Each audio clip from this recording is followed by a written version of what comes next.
Hello மக்களே, இன்றைக்கி நம்ம ஹெல்த்தியான ஒரு ட்ரிங்க் தான் பார்க்க போகிறோம். வாங்க எப்படி செய்கிறதுன்னு பார்க்கலாம். ஃபஸ்ட்டு ஒரு பேனில் 2 கிளாஸ் வாட்டர் எடுத்துக்கணும்.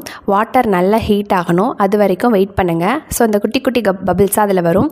வந்ததுக்கப்புறம் அதில் நான் என்ன சேர்த்துருக்கேன் அப்படின்னா, ஃபஸ்ட்டு ஒரு 2 ஏலக்காய் சேர்த்துருக்கேன். அதுக்கப்புறம் 1 டீஸ்பூன் சுக்கு, மிளகு, மல்லி, இது எல்லாத்தையும் பொடி பண்ணி வச்சுருக்கேன். அதுக்கு எப்படி ரேஷியோ சேர்க்கணும் அப்படிங்கிறத டிஸ்கிரிப்ஷனில் ஆட் பண்ணியிருக்கேன், பார்த்து அதை பொடி பண்ணி வச்சுக்கோங்க. ஸோ அது 1 ஸ்பூன் போட்டிருக்கேன். ஸோ நல்லா கொதி வந்ததுக்கப்புறம் 1/2 ஸ்பூன் டீ தூள் போட்டுக்கணும்.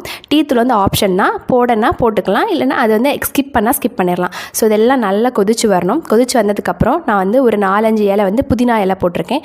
ஸோ இதுவும் நல்லா கொதிச்சு வரணும். அந்த எசன்ஸ் எல்லாம் உள்ளே இறங்கினதுக்கப்புறம் நம்ம ஃபில்ட்ரு பண்ணி நம்ம அதில் சேர்த்துக்கலாம். கிளாஸில் சேர்த்ததுக்கப்புறம் ஃபைனலாக நம்ம என்ன சேர்க்கணும் அப்படின்னா, நான் எலுமிச்சம்பழம் சேர்த்துருக்கேன். இப்போ ஒரு கிளாஸ்க்கு ஒரு அரை ஸ்பூன் சேர்த்தா போதும். நீங்கள் அதுக்கப்புறம் உங்களுக்கு நாட்டு சக்கரை வேணால் நாட்டு சக்கரை சேர்த்துக்கலாம், இல்லைனா தேன் யூஸ் பண்ணால் தேன் யூஸ் பண்ணிக்கலாம்.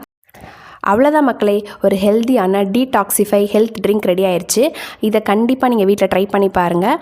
இந்த மாதிரி சிம்பிளான ஹெல்த்தியான ரெசிபிஸ் வேணும் அப்படின்னா கண்டிப்பாக நம்ம சேனலை மறக்காமல் சப்ஸ்கிரைப் பண்ணிடுங்க. அடுத்த ரெசிபியில் சந்திக்கலாம். பாய் மக்களே.